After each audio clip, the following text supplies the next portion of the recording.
Hello दोस्तों, welcome to competition की दुनिया। और दोस्तों, आज का जो वीडियो है वो टोटली रेलवे ग्रुप डी को फोकस में लेके बनाया गया है।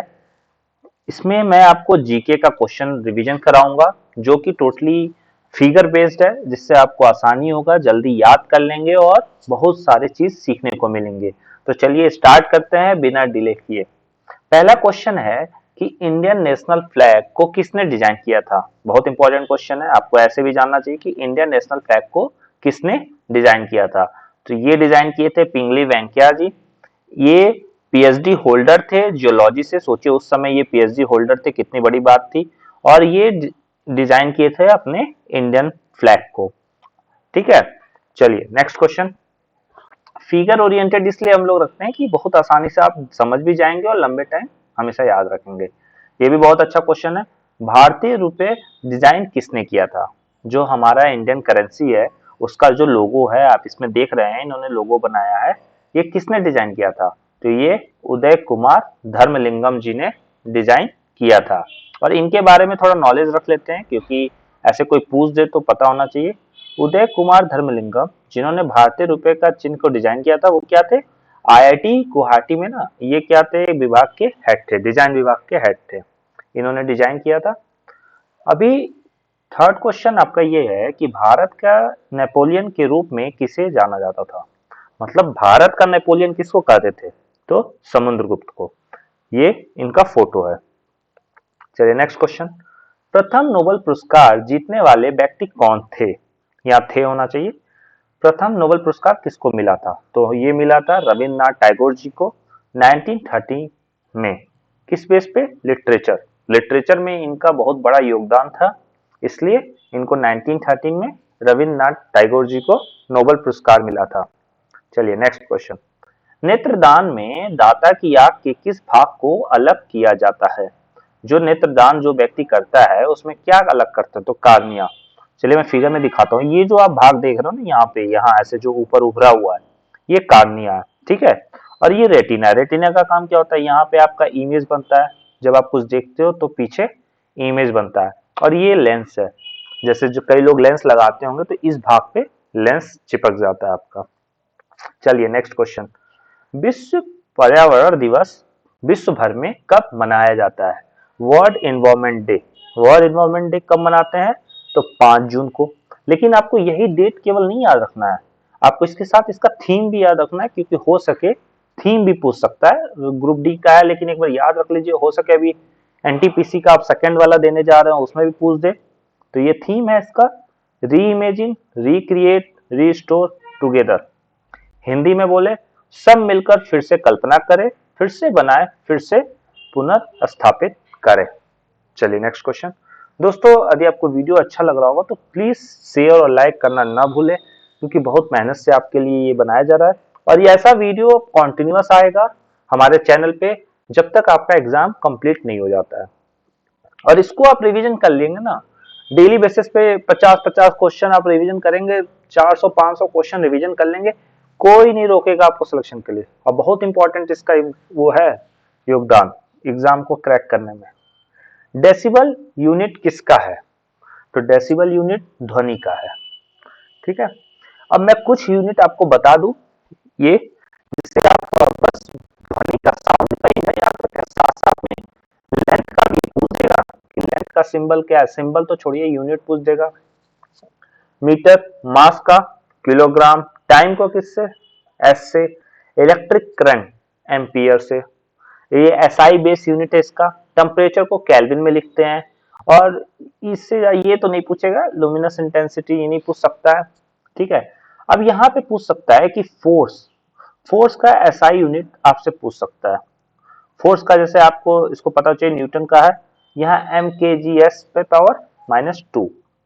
ऐसे ही मैंने यहाँ पे दे रखा है, आप पढ़ सकते हैं। पावर का इंपॉर्टेंट है क्योंकि पावर का बहुत सारे क्वेश्चन एग्जाम में भी पूछा है, जूल पर सेकेंड। इलेक्ट्रिक चार्ज का भी आपको याद होना चाहिए। फिर सेल्सियस टेम्परेचर, डिग्री सेल्सियस का भी याद होना चाहिए, ठीक है। इसको एक बार वीडियो पॉज करके आप इसको एक बार देख लीजिएगा, क्योंकि एक बार देख लेंगे दिमाग में छप जाएगा। चलिए नेक्स्ट क्वेश्चन। भारत के पहले जनरल गवर्नर कौन थे, तो वो थे लॉर्ड माउंटबेटन, पहले जनरल गवर्नर थे। नेक्स्ट क्वेश्चन, भारत का पहला भारतीय जनरल, देखिए अभी मैं आपको यहाँ डिफरेंस बताता हूँ, कंफ्यूजन मत होइएगा। स्वतंत्र भारत के पहले जनरल गवर्नर कौन थे, तो लॉर्ड माउंटबेटन। और भारत का पहला भारतीय जनरल, मतलब ये भारत के थे, अपने इंडिया के थे, जिनको जनरल गवर्नर बनाया गया था। और जब देश अपना आजाद हुआ था तो पहला जनरल गवर्नर कौन था, तो लॉर्ड माउंटबेटन थे। और उनके बाद एस राजगोपालचारी जी को बनाया गया था। इनका कार्यकाल देख लीजिए कि 9 दिसंबर 1878 से 25 दिसंबर 1972 तक इन्होंने अपना योगदान दिया है। भारत रत्न पाने वाले पहले विदेशी कौन थे? अब सोचिए, ये जो भारत रत्न है अपना, इनमें पहले फॉरेनर जो थे वो थे अब्दुल गफर खान जी, इनको मिला था।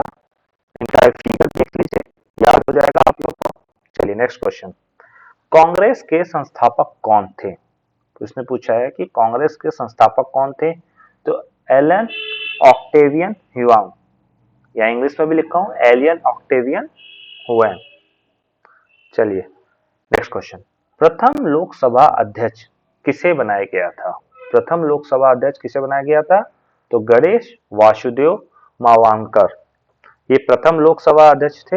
इनका फोटो देख लीजिए आप लोग। शहद में कौन सा शर्करा पाया जाता है? कौन सा पाया जाता है? फ्रुक्टोज। फल शर्करा हिंदी में बोलते हैं इसको, ऐसे फ्रुक्टोज। अब ये रॉकेट, यहाँ रॉकेट है, आपका जो रॉकेट है वो किस सिद्धांत पर आधारित है? तो न्यूटन का थर्ड लॉ। न्यूटन का थर्ड लॉ क्या होता है, मैं फिगर के द्वारा आप लोग को समझाने की कोशिश किया हूं कि जब आप किसी को फोर्स करते हो, अपोज करते हो, तो आपको भी एक पीछे से फोर्स लगता है। रिएक्शन और एक्शन के काम होता है। जैसे ये बंदा नाव को पीछे ढकेलेगा तो ये भी आगे की तरफ जाएगा। तो यही होता है न्यूटन का थर्ड लॉ। जब कोई उसमें रॉकेट में जब फोर्स पीछे की ओर ढकेलता है तो वो आगे की ओर उसी स्पीड से जाता है। तो रॉकेट सिद्धांत किस सिद्धांत पे है, तो न्यूटन का थर्ड लॉ, क्रिया प्रतिक्रिया का नियम बोलते हैं इसको। चलिए, इलेक्ट्रिक बल्ब में कौन सी गैस भरी जाती है? जो आपका इलेक्ट्रिक बल्ब देखते हैं उसमें कौन सी गैस भरी जाती है, तो आर्गन। यहां मैं आपको फोटो के द्वारा दिखाया हूं। दोस्तों यदि वीडियो को अच्छा लगे तो प्लीज लाइक जरूर करिएगा। भारत में पहली साउंड फिल्म कौन सी थी? पहला साउंड फिल्म था आलम आरा। कौन सा था? आलम आरा। आप ये फिगर देख सकते हैं, इनका फोटो यहाँ लगा हुआ है। पहला साउंड फिल्म था, इससे पहले किसी भी फिल्म में ना साउंड नहीं दिया जाता था। चलिए, भूदान आंदोलन किसने शुरू किया था? भूदान मूवमेंट, तो ये शुरू किए थे आचार्य विनोबा भावे। भूदान आंदोलन, इनके बारे में कुछ जान जाते हैं। भूदान आंदोलन संत विनोबा भावे द्वारा सन 1951 में आरंभ किया गया। ये स्वैच्छिक भूमि सुधार आंदोलन था। मतलब इनका ये था कि पहले अंग्रेज क्या करते थे कि जमीन को कब्जा कर लेते थे और वो जो चाहते थे उसमें उपज करवाते थे। बट इनका ये आंदोलन इसलिए था कि हमको अपना भूमि को सुधारने के लिए खुद का एक अधिकार हो, हम जैसा चाहें वैसा कर लें। ठीक है। किस विटामिन की कमी से खून का रुकाव बंद नहीं होता है? मतलब जब आपका कुछ कट जाता है और वो रक्त कंटिन्यूअस बहता रहता है तो कौन सी विटामिन कमी हो जाती है, तो वो है विटामिन के। कुछ विटामिन के बारे में बता दूं आपको, जैसे विटामिन ए से आपको किस चीज की कमी होती है, दिखना बंद हो जाता है, कम दिखता है, लॉस ऑफ विजन हो जाता है। सिम्टम्स हैं, सिम्टम्स की कोई जरूरत नहीं है क्योंकि ये नहीं पूछता है। विटामिन बी1 के बारे में बताते हैं, इससे बेरी बेरी होता है, ये भी पूछ सकता है। विटामिन सी से स्कर्वी रोग होता है। विटामिन डी से आपको रिकेट्स होता है, जैसे हड्डियां टेढ़ी हो जाती हैं कुछ लोगों में। कैल्शियम से आपको weak bone and tooth decay, मतलब आपको मसूड़े में ब्लड आने लगता है, ठीक है, और हड्डियां कमजोर हो जाती हैं कैल्शियम से। आयोडीन से आपको घेघा रोग होता है, आपको पता है, ग्वाइटर बोलते हैं इंग्लिश में। आयरन से अनेमिया होता है। ठीक है। चलिए नेक्स्ट क्वेश्चन, संयुक्त राष्ट्र संघ का मुख्यालय कहाँ है? तो ये है न्यूयॉर्क। इसकी स्थापना कब हुआ था ये भी जान लीजिए, 24 अक्टूबर 1945 में। संयुक्त राष्ट्र संघ का मुख्यालय कहाँ है, तो न्यूयॉर्क में। और स्थापना दिवस जरूर याद कर लीजिए क्योंकि कई जगह उनका मुख्यालय न पूछ के स्थापना दिवस पूछता है। तो यहाँ मैं एक लिस्ट डाला हूं आप लोग के लिए। इसमें कुछ इंपॉर्टेंट ऑर्गेनाइजेशन है जिसके बारे में आप पढ़ लीजिएगा। जैसे यूएन का आपको मैं बता चुका हूं, न्यूयॉर्क, यूनिसेफ ये भी बहुत इंपॉर्टेंट है, यूनाइटेड नेशन चिल्ड्रन फंड, इसका भी हेडक्वार्टर न्यूयॉर्क यूएसए, और ये चार का आपका जेनेवा स्विट्जरलैंड है। WTO world trade organization, WHO, WMO, WIPO, ये सारा पढ़ लीजिएगा एक बार जरूर, क्योंकि इसमें से पक्का एक दो क्वेश्चन, आपका एक क्वेश्चन भी आ जाना तो बहुत इंपॉर्टेंट है।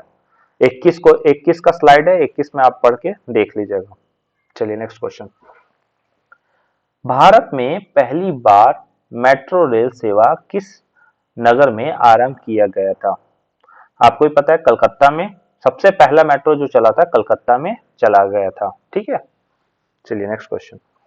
अंतरिक्ष यात्री को वह आकाश कैसा दिखाई पड़ता है? जैसे क्वेश्चन का मतलब ये है कि जब आप ऊपर देखते हो, जैसे अंतरिक्ष के जो यात्री होते हैं उनको बाहर का जो आकाश होता है वो कैसा दिखाई पड़ता है? वो ब्लैक, टोटली क्या होता है? ब्लैक, टोटली उनको ब्लैक दिखाई देता है, पूरा ब्लैक दिखाई देता है। ठीक है, वीडियो पसंद आ रहा है दोस्तों? वीडियो पसंद आ रहा है तो लाइक करते रहिए। ठीक है, फिर ऐसे ही मुझे भी एक जोश मिलता है कि नहीं ऐसा वीडियो लाया जाए आप लोग के लिए। तो आप लोग बस इस क्वेश्चन को देख लीजिए एक बार, और उसे फिगर में देखेंगे तो और अच्छे से याद होगा। और ऐसे स्लॉट आते रहेंगे, वीडियो के पूरे एक के बाद एक आएंगे। आप बने रहिए हमारे साथ, हम भी आपको सिलेक्शन दिलवा के रहेंगे। किस धातु का प्रयोग मानव द्वारा सबसे पहले किया गया था? मतलब सबसे पहले कौन सा मेटल हम लोग खोजे थे? तो सबसे पहले तांबा खोजे थे। तांबा में आप लोग पानी रख के पिया करिए, बहुत अच्छा होता है हेल्थ के लिए। लोग गांव के बुजुर्ग पहले इसी में पिया करते थे, इसलिए लंबा जिंदा रहते थे। चलिए, एक्सरे का आविष्कार किसने किया था? एक्सरे का आविष्कार किसने किया था? तो रॉन्टजन ने, विलियम रॉन्गटन। ये इनका फोटो है, देख लीजिए। ये एक्सरे इतना कर लिए थे गंभीर की दाढ़ी भी नहीं कटवा पाए। और ये इनकी मशीन है, ये एक्सरे की मशीन है, आप देखे होंगे शायद, नहीं भी देखे होंगे तो फिगर में देख लीजिए। चलिए, कार्बन का सर्वाधिक शुद्ध रूप कौन सा है? कार्बन का सर्वाधिक शुद्ध रूप कौन सा है? तो वो है हीरा। ठीक है, चलिए नेक्स्ट क्वेश्चन। मानव शरीर की किस ग्रंथि को मास्टर ग्रंथि कहा जाता है? ये बहुत इंपॉर्टेंट ग्रंथि होता है, पिट्यूटरी ग्लैंड, जो कि आप देख लीजिए कहाँ बना हुआ है यहाँ पे। इसका काम मैं आपको बता दूं थोड़ा सा डिटेल, कि जैसे आपको कुछ होता है, जैसे आपका हाथ जल जाता है या ठंडे पानी में अभी हाथ डालते हो, तो जो फर्स्ट इंफॉर्मेशन देता है वो इसके थ्रू ही मिलता है आपको, पिट्यूटरी ग्लैंड, पीयूष ग्रंथि के द्वारा। इसीलिए इसको कहते हैं मास्टर ग्रंथि। यदि यही बंद हो जाए तो आपको कुछ आभास ही नहीं होगा कि आपका हाथ कहाँ कटा है, पैर कहाँ कटा है। तो मास्टर ग्रंथि किसे कहते हैं? पिट्यूटरी ग्लैंड को। महात्मा गांधी को राष्ट्रपति सबसे पहले किसने कहा था? मतलब महात्मा गांधी को राष्ट्रपिता, सॉरी, महात्मा गांधी को राष्ट्रपिता सबसे पहले किसने कहा था? तो नेताजी सुभाष चंद्र बोस। इनका भी बहुत बड़ा योगदान रहा है हमारे देश को आजाद कराने में। अभी तक इनके बारे में कुछ पता नहीं चला। ठीक है, ये बहुत जल्दी जल्दी भेष बदल लेते थे, ये बहुत एक्सपर्ट थे, अंग्रेजों को ऐसे गोला देते थे जिसका पता ही नहीं है। महात्मा गांधी को राष्ट्रपिता इन्होंने ही कहा था। चलिए नेक्स्ट क्वेश्चन। सबसे चमकीला ग्रह कौन सा है? तो सबसे चमकीला ग्रह है आपका शुक्र। शुक्र सबसे चमकीला ग्रह है। भारत की सबसे लंबी स्थलीय सीमा किस देश से लगती है? मतलब हमारा जो बॉर्डर है, वाटर में नहीं, वाटर में नहीं पूछा है, वाटर में कौन टच करता है ये नहीं, अर्थ में, मतलब स्थलीय सीमा बोला है। तो स्थलीय सीमा में हम लोग टच करते हैं सबसे ज्यादा बांग्लादेश से। बांग्लादेश से हमारा बॉर्डर टच होता है सबसे ज्यादा, देख लीजिएगा फिगर में भी। यहाँ मैं एक छोटा सा फिगर आपको दिखाया हूं। चलिए नेक्स्ट क्वेश्चन। भारत में सबसे पुरानी पर्वत श्रृंखला कौन सी है? तो ये अरावली का पर्वतमाला है।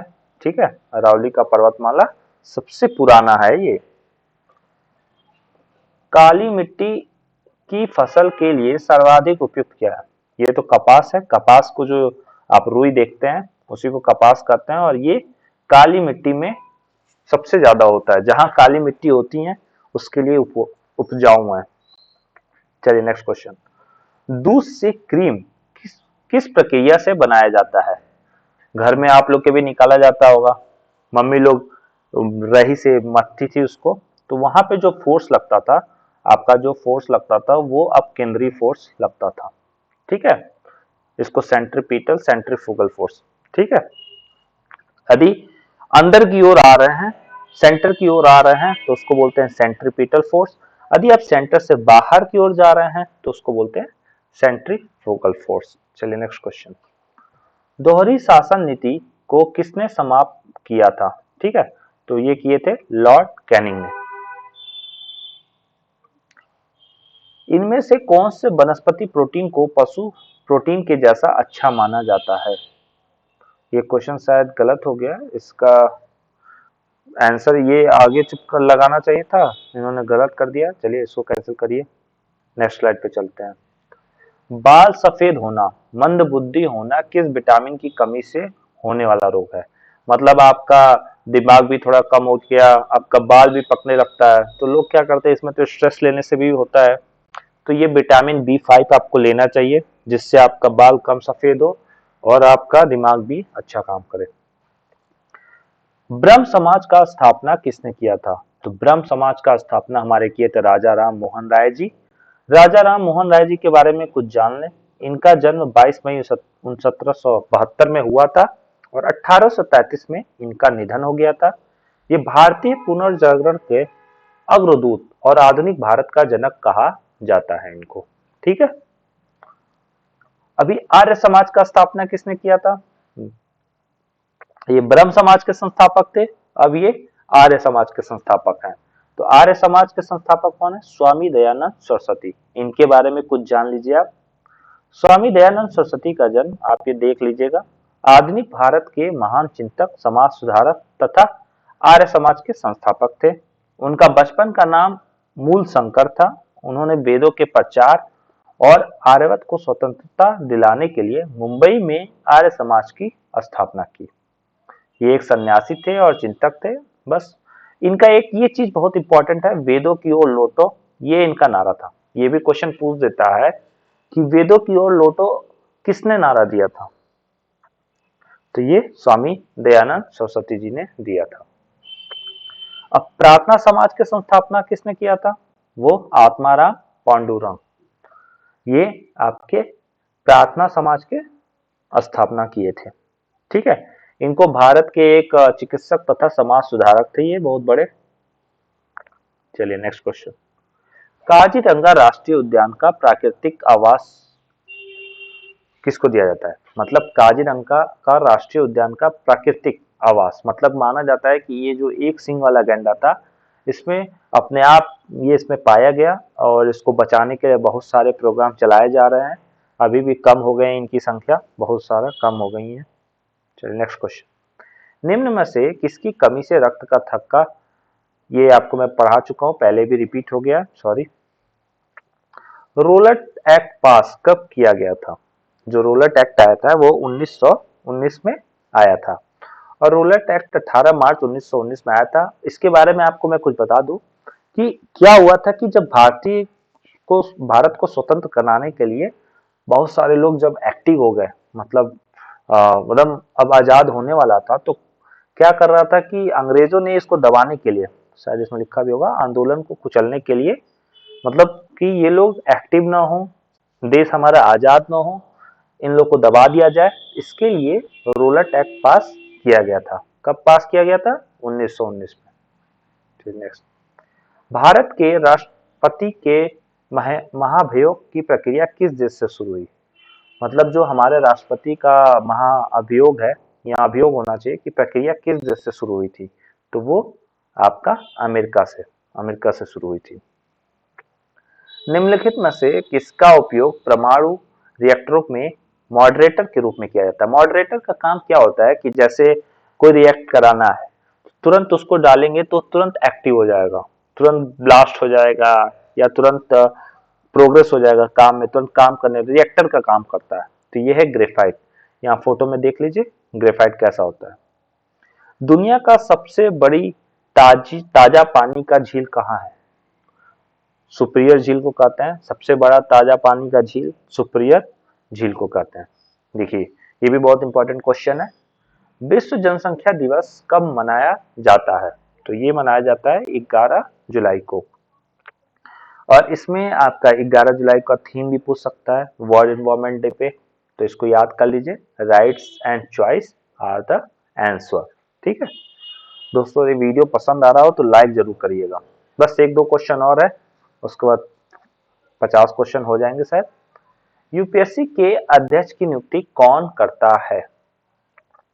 जो अपना यूपीएससी के चेयरमैन बनते हैं उनका नियुक्ति कौन करता है? तो वो करते हैं राष्ट्रपति जी। अभी ये भी पूछ सकता है क्वेश्चन में कि हमारे करंट राष्ट्रपति कौन है? तो रामनाथ कोविंद। लेकिन इसके साथ आपको ये जानना जरूरी है कि किस नंबर के राष्ट्रपति हैं। तो 14 पूछेगा कि जो रामनाथ कोविंद जी राष्ट्रपति बने हैं वो किस नंबर के राष्ट्रपति हैं? तो 14। और कब से सर्व कर रहे हैं हमारे यहाँ? 2017 में बने थे, ये याद रखिएगा। के कारण, यहाँ फिर द ब्लैंक्स है, के कारण असहयोग आंदोलन वापस ले लिया गया था। क्या हुआ था कि हम लोग असहयोग आंदोलन चला रहे थे कि अंग्रेजों का हेल्प नहीं किया जाएगा, सामान यूज नहीं किया जाएगा, तो बीच में चौरी चौरा कांड हो गया, जिसके चलते असहयोग आंदोलन को गांधी जी ने वापस ले लिया। चलिए दोस्तों, नेक्स्ट वीडियो में मिलते हैं। और हमारा वीडियो पसंद आया तो प्लीज लाइक एंड सब्सक्राइब जो करना ना भूलें, इससे हम लोग को भी मोटिवेशन मिलता है। और हम लोग नेक्स्ट वीडियो में मिलते हैं। Nice to meet you, bye bye.